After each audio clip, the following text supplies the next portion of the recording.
He's the same guy that missed the illegal knee against Menjivar. Yeah. What did you think? Did you notice that too? That it looked like there was an illegal knee and he didn't break it up? It's just horrible. Horrible. I'm telling you, I say it every fucking show we do. It's the biggest weakness in the sport right now, in every state. You know, it's just the biggest weakness. Unfortunate. The thing is that I'm optimistic about is that we have this whole generation of fighters that, like somebody asked me tonight, that are, you know, retiring and going away. Hopefully some of these guys want to be referees. I think to be a referee, you have to know what it was like to get punched in the face. Okay, you can't tell me that half of these guys have been punched in the face before.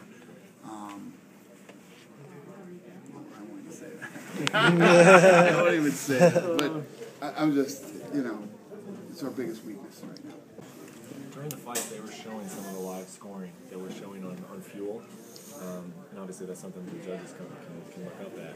I was wondering if that was by design, if that's going to happen. I mean, was you mean live scoring or punch stats? The punch stats. Yeah, right. Punch stats. God, I hope they're looking. But punch stats don't always tell who's winning the fight either. You know? We need guys in there that know exactly what they're doing and can judge. And let's be honest, to be kind of fair to them, judging is somewhat subjective into what you think, you know. But the bottom line is you got to go on damage. You got to go on. You know, there's a lot of different things to score on, and judges should know what it is. You know, the athletic commissions need to educate these guys and pick the right people. I mean, come on. You know, it's just, I just don't want to be this guy that's always smashing judges and refs every show, but it's hard not to do. Well, I agree with you that it doesn't always tell the whole story. You know, you can have a close round, and especially punch stat does not always tell it. What punch stat is there for is to give more information. You know. So will that continue to be shown in the arena? Yeah. It will be. Yeah. Okay. Because I'm honestly, I was kind of surprised that the commission wouldn't take a look at that and say that's something that we don't want the judges seeing. They do it in boxing. Boxing does it. Yeah. No different than boxing. You know, I'm talking about the officiating, that sort of thing. But the difference between this and boxing is the amount of strikes have nothing to do with what goes on in MMA. Like I said, if that's swaying your decision, you definitely don't fucking belong here. You know what I mean? They're turning around going, okay, and then writing the score down. They don't belong here. A lot of things in production were changing when we got into this new deal. And one of them is stats. We've been given tons of stats, not only during the fight, but before the fight. We give a ton of stats, too. Are those showing up on a monitor, too? I'm assuming they would, right? It's the same feed. The judge's monitor. Yeah. They're watching the same thing we're watching. Yep. Speaking of officiating, Nevada State Athletic Commission has an open meeting in a couple of weeks where they're inviting like the public, anybody that wants to come, you know, say what could be improved. Do you guys plan on having anybody there? I'm sure we do. I don't know anything about it, but I'm sure Ratner's all over it. The opportunity. And I'm so disconnected from, you know, I'm not the guy, obviously, that handles the commission stuff. You know, I don't do that. I'm probably the guy who's the loudest about it. You know, I know that they don't love me, but I'm just being honest. I'm being honest. What should I do? Right. Tell you guys, you did a great job. Well, you know, you're also going to have to deal with the commission with Nick Diaz, obviously. It sounds like they kind of want to throw the book at him, and they recently allowed another guy, Floyd Mayweather, to move a jail date around and that sort of thing. Are you concerned with any consistency? How about this? How about the Nevada State Athletic Commission royally kissed Floyd Mayweather's ass when he walked in there to go, this guy is going to jail, okay? The judge is allowing him to not go to jail until he has his fight. Right? Now, Chael Sonnen was not allowed to coach the Ultimate Fighter after he had already paid all his dues. With the state that he lived in and everything else, had paid all his dues and was, you know, ready to go again. He was not allowed to coach the Ultimate Fighter. What do you guys think? A little inconsistent. Yeah, totally inconsistent. Or completely unfair. Right. You know what I mean? Totally biased. It's just, you know, I don't deal with the commission. Obviously, you attribute that to the money that's coming in for the Mayweather fight to Las Vegas. That's why they're inconsistency. You know how much money we bring into Las Vegas every year with the fights that we put on? Yeah. You know what I mean? You know how much we contribute to the city of Las Vegas? Mm-hmm. Do you think for a second, if we had a fighter that was going to go to jail, that the athletic commission would license him to fight so that the fight could go on? There's no way in hell. So why is the difference, do you think, then? I don't know. You guys are the reporters. You should probably look into that. I'm not. You know? It's just, I don't even know. I don't even know what to say except just be honest about it and say, holy shit, that's crazy. Are you concerned with how they're going to treat Nick? Does it? You know, we'll see what happens. We'll see if inconsistency prevails again. I got a question. As far as coming into this year, you know, when you guys announced the schedule, started announcing the schedule, you were very upfront saying it's going to be the busiest year that you've had. How about this? I'm sorry. How about this? Even the boxer. Guy smokes marijuana, it's his second time. He's not going to jail. He gets a year suspension, right? He gets suspended for a year, and they take 40% of his purse. Floyd Mayweather is going to jail. It's been put off and postponed until he can fight. And he gets licensed to fight. Am I the only guy on this fucking planet that thinks that's crazy? Talked about this week about you got more production control in Strikeforce. So is there big goals there too? Absolutely. I mean, look at the spot that Showtime made for the Ronda Rousey Miesha Tate fight. It was a good spot. Is that awesome? Yeah, one of the best spots. That right there gets me excited, shows me their commitment to the sport and to Strikeforce. And I know I always tell you guys when we sit down, yeah, my meeting's next week with Showtime. I actually had the meeting last week with Showtime, so was it this week? I don't even know what week it is, but we just had a meeting. It couldn't have gone any better. Yeah, I'm excited. I'm excited about it. I want to be involved in this. I'm already working on things. I'll have some news for you guys shortly about what's going on in Strikeforce. Has the Strikeforce women's division changed your opinion on women's MMA as a whole? Because you've been critical of it in the past. Not at all. I feel the same exact way right now as I always have. There's going to be these one-off fights that are going to be good because you're going to find two women that are really good. This Miesha Tate Ronda Rousey fight is one of them. But I think it's still going to be inconsistent in that there aren't enough good women training in every weight class to create a women's division. You know? So, no, I feel the same exact way. But I'm pumped for this fight. There's going to be these one-off fights that are great. With Strikeforce, do you have any idea? The Heavyweight Grand Prix, that thing's been put off and off and off. Do you think that final's still going to happen? And It's got to happen. Yeah. Yeah, it has to happen. We just need to figure it out. I'm gonna do this. I'll be there as soon as I can.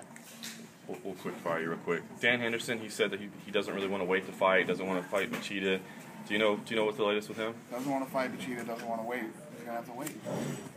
So you think he's? Who does he want to fight?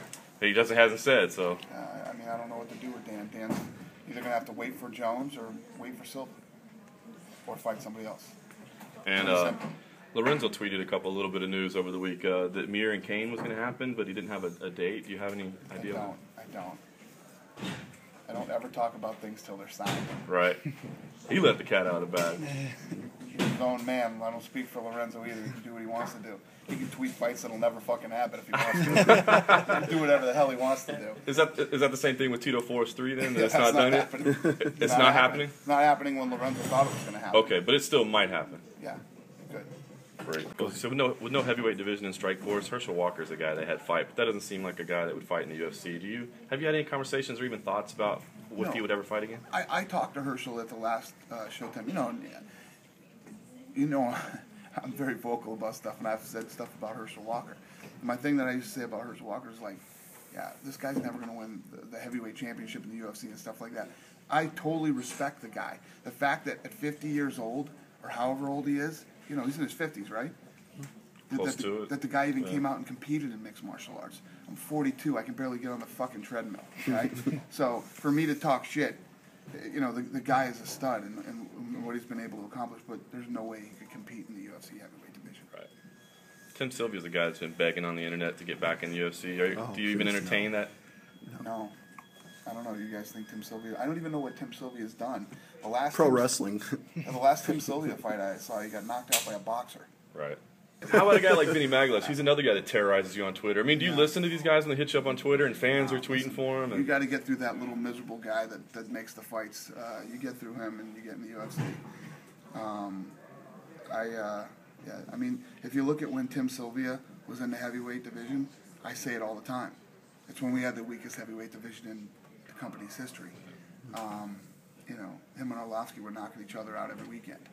It's just, you know what I mean? And then Couture came along and saved us all. Yeah. So, you know, and nothing. I have no beef with Tim Sylvia or whatever. You know, the guy's out there trying to make a living and doing what he's doing. But yeah, I mean, for him to make the claim he knock out 80% of the heavyweights in the UFC, you know, he like I said, what I just said before says it all. Quick, Gustavo Nogueira, that would probably stay 3 rounds, right? Even though that's FX, because bouts are signed and bout agreements are signed. Yeah, once the bout agreements are signed, it is what it is. And one last thing, Gary Goodridge. Did you hear the news about Gary Goodridge this week? I did this morning. What are your thoughts on that? Is it concerning at all? I mean, obviously he did a lot of kickboxing in K1 and stuff, I think too. that's what he said in the article. Yeah. It was due to K1 and the kickboxing that he did. Listen, there's no doubt, man. It's proven, and it happens to different people. When you're involved in either boxing or kickboxing, you take a lot of shots. You take a lot more shots than you do in mixed martial arts. We have like a 20-year history now in the UFC and in mixed martial arts where you don't see as much head damage as you do in these other sports. But this isn't this isn't kickball. Does that lend some credence to, like, when you're stepping in and telling guys, like, hey, you know, people bully you sometimes, say, hey, who is he to tell somebody to retire? Yeah. Unfortunately, I'm the guy that tells you to retire. And it's one of the things about us. The other thing is what we do is, in a lot of other companies in the past, I'm going to say every company in the past, all of them, don't do the medical things that we do. We go above and beyond. We know exactly what's going on with our fighters before, during, and after a fight. These guys get CAT scans, MRIs, all this stuff. Think that shit's cheap? It's very expensive, but we do it. It's the safest sport in the world when you know you've got 2 healthy athletes stepping in the octagon to compete against one another. All these other companies in the past didn't do any of this shit because it's very expensive. We do. We know exactly where our guys are. And like I said, when we get to the point, you know, where I think a guy has been knocked out too much or whatever the case may be, unfortunately, I'm the guy that's going to tell you to retire. You know, because sometimes people are too tough for their own good. Or unfortunately, there's a lot of people who haven't done the right things with their money and they still need to stay in the sport. But that's not my problem. I'm not going to watch you get hurt here in the UFC or later on after you're done. I'm not, you know, I told you guys, you know, I'm not going to make $1 of that kind of money. I don't want it. Don't want it. Dana, changing tacks a little, you know, we're through the Fuel TV event now and Japan's coming up, so how is the business looking in Japan right now? How's the local media treating UFC? How is it overall? So far, so good. Well, I mean, we won't really know till we get on the ground there and start working, but it's about, do I think this is going to be a pride event and 100,000 people are going to show up and it's going to be, no, I don't think that. I think that we're, you know, there is a fan base there for you. People keep asking me, oh, will you play the Pride music? Will you do it's not Pride? It's the UFC. The UFC is coming to Japan, and what the people in Japan are going to see is what they see on television. You know, if they're UFC fans, and we're going to slowly try to build that market back up. Yeah, it's the octagon. It's not ropes. It's a cage. It's not ring ropes. Yeah. So. And there's no pro wrestlers, and you're not going to see some 400-pound dude fighting a 100-pound dude. You know, none of that stuff's going to happen. The UFC is going to go in there, and we have fans there already. Those fans are going to show up, and the one thing that I know is whether we put on a fuel fight in Omaha, Nebraska in front of 7,000 people, or we do a 56,000-seat arena in Toronto, we put on one of the best live shows there is in sports. And we're going to go in there and hit that market like we do every other market, and people are going to leave that arena that night, and they're going to have seen a great show.